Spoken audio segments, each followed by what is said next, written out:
अध्याय 4। विल्फ यहीं जब कस्बे में खरीदारी करने गया था तो अखबार वाले से भी कह आया था कि वह हर रोज उसके घर पर अखबार दे जाया करे। अगली सुबह जब वह नीचे गया तो पायदान पर वुडफोर्ड विगुल की प्रति पड़ी हुई मिली। वावरे वॉनी का भदेस भोजन, सुर्खी चीख चीख कर कह रही थी। नीचे टोस्ट और फलियों की उस तश्तरी का चित्र था जो वॉनी ने पिछले रोज लंच के लिए तैयार की थी। वुडफोर्ड विगुल आज ये भेद खोल सकता है कि लालची लखपति वॉनी वेरिंगटन एक मक्खीचूस है। मुझे मुर्ग मुसल्लम पसंद है, पागल पियानो वादक ने कल हमारे विशेष संवाददाता को एक खास इंटरव्यू में बताया। लेकिन उसमें बहुत पैसे लगते हैं, इसलिए मैं फलियां खाता हूँ। मैं उन्हें पसंद नहीं करता, पर कम से कम वे सस्ती तो हैं।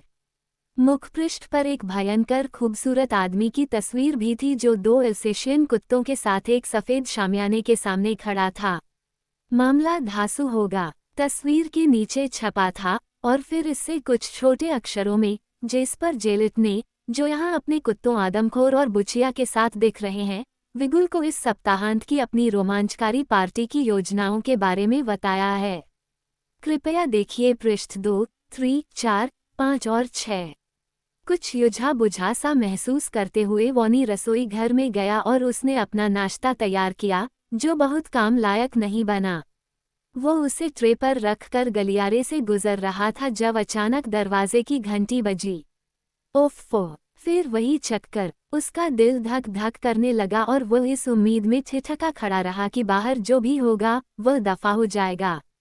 लेकिन घंटी फिर बजी और अचानक दरवाजे में डाक के लिए बनी फांक का ढक्कन खट से ऊपर उठा और फांक से छोटी छोटी चमकीली आंखों का एक जोड़ा नजर आया। तो आप घर ही पर हैं आखिर, एक आवाज आई। मेहरबानी करो और चले जाओ यहाँ से, वॉनी ने प्रार्थना की। क्या हम 2 पल बात नहीं कर सकते? मुझे आपसे कुछ पूछना है, वस। क्या तुम पत्रकार हो? मैं नहीं, बिल्कुल नहीं। फिर कौन हो तुम? छोटी छोटी चमकीली आंखें झपझपाईं। रहने दीजिए, आवाज ने उदास स्वर में कहा। अच्छा होगा कि मैं अपना रास्ता लूं। लोग मुझे हमेशा दफा हो जाने के लिए कहते रहते हैं। माफ कीजिए, मैंने आपको परेशान किया। महज एक ख्याल आया था मुझे।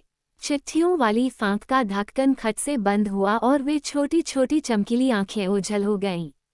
रुको, ठहरो। वॉनी ने अपनी ट्रे रखी और सामने के दरवाजे को तेजी से खोल दिया। दरवाजे के बाहर सीढ़ी पर एक छोटा सा गोल मटोल आदमी अपने बेकाबू वालों और छोटी छोटी चमकीली आंखों के साथ खड़ा था।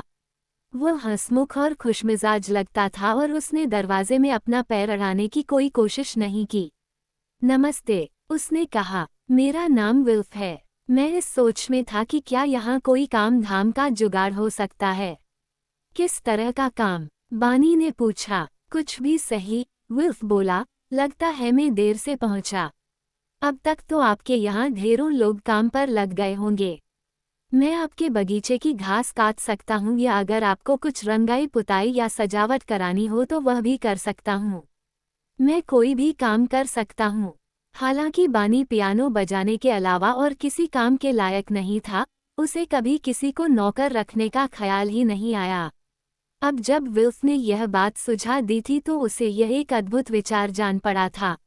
अचानक विल्फ की नज़र खाने की ट्रे पर गई। यह आपका नाश्ता है। वॉनी ने सिर हिलाया। बहुत स्वाद तो नहीं लगता है न? आपने टोस्ट जला लिया है। मुझे पता है, वॉनी ने दुखी लहजे में कहा। और आपने डबल रोटी को चौकोर टुकड़ों में काटा है। टोस्ट अगर तिकोने टुकड़ों में कटा हो तो ज़्यादा अच्छा लगता है। अगर मैं आपके यहाँ काम करने लगूं, तो हर सुबह आपको नाश्ता बनाकर खिलाऊंगा। क्या बनाओगे? जो भी आप चाहें। आधी मुश्किल तो यही है, वॉनी ने लंबी सांस छोड़ी। मुझे कभी पता ही नहीं होता कि मैं क्या चाहता हूँ। हरदम शशोपंज में पड़ा रहता हूँ। तो फिर मुझ पर छोड़िए, विल्फ ने कहा। किसी रोज मैं आपको गर्मा गर्म कचौरियाँ खिलाऊंगा जो एकदम खस्ता करारी सिनकी होंगी और मैं उनके अंदर ऐसी पीठी डालूंगा जिसमें मंगरल और सौंफ पड़ी होगी। दूसरे दिन मैं आपके लिए कॉर्नफ्लेक्स और चॉकलेट वाला गर्मा गर्म दूध लाऊंगा। किसी सुबह मैं आपको मालपुए बना कर दूंगा। और लंच का क्या होगा? क्या तुम मुझे बढ़िया लंच खिलाओगे? और रात का खाना बिल्कुल खिलाऊंगा। और क्या तुम मुझे कभी पालक या टिंडा तो नहीं दोगे? यक, कभी नहीं, विल्फ ने कहा। कब शुरू कर सकते हो तुम?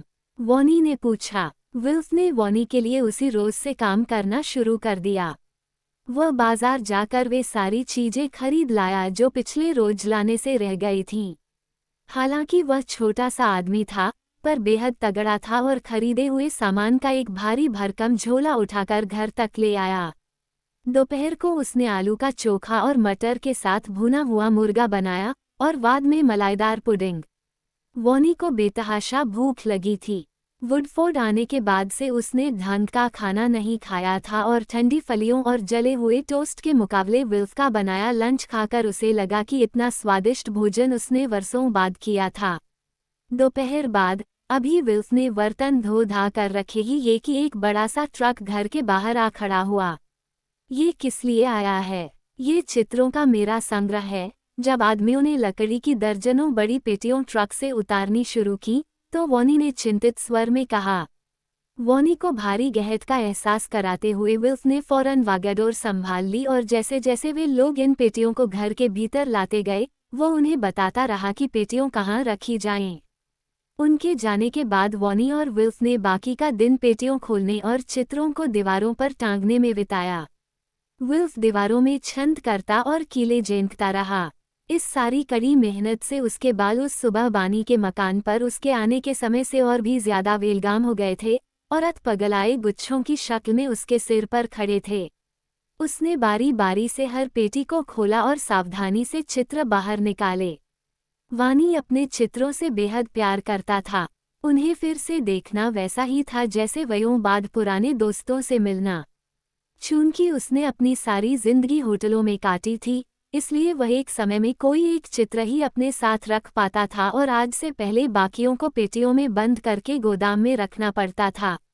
उन्हें पेटियों से निकालना कुछ वैसा ही था जैसे उपहारों को खोलना, मानो बड़े दिन का त्योहार और उसका जन्मदिन सब मिलकर एक हो गए हों। कुछ तस्वीरें बहुत बड़ी थीं और एक पूरी की पूरी दीवार घेर लेती थीं। कुछ नन्ही मुन्नी थीं और लगता था उन्हें ऐसी कृषि से बनाया गया था जिसमें एक ही वाल था। एक तस्वीर में एक जहाज पाल खोले सूर्यास्त की दिशा में बढ़ा जा रहा था। समुद्र के पास खड़े चट्टानी कगार पर एक महल था। एक बहुत सुंदर औरत भी थी जिसकी उंगली की नोक पर एक पीली तितली टिकी हुई थी। इतनी सारी तस्वीरें थीं, इतनी सारी कि मैं आपको बता भी नहीं पाऊंगा और हर चित्र पिछले चित्र से ज्यादा खूबसूरत था। जब अपने सुनहरी चौखटों में जड़ी सारी तस्वीरें दीवारों पर टांग दी गईं तो विल्फ ने दोनों लोगों के लिए शाम के खाने में पनीर के सैंडविच, चॉकलेट, विमकुट और संतरे का रस तैयार किया। बानी को उस दिन सचमुच बड़ा आनंद आया था, पिछले दिन के विपरीत जब उसने खुद को इतना अकेला और दुखी महसूस किया था। क्या तुम मेरे यहाँ काम करना चाहोगे? जब वे संतरे का रस पी रहे थे, उसने पूछा। क्या तुम हर चीज में मेरी मदद करोगे? अगर तुम चाहो तो यहाँ भी रह सकते हो, क्योंकि ढेर सारे कमरे खाली हैं। उसने विल्फ से ये भी कहा कि यह उसे तनख्वाह भी देगा जोर जब उसने आया कि किनकी इतनी जापने साथ लिया है। बिल्कुल, यानी ने कहा। तो तब रहा पक्का। बल्ले बलते विल्यू इतना संतुष्ट था कि उसके बाल भी खुश नजर जा रहे थे।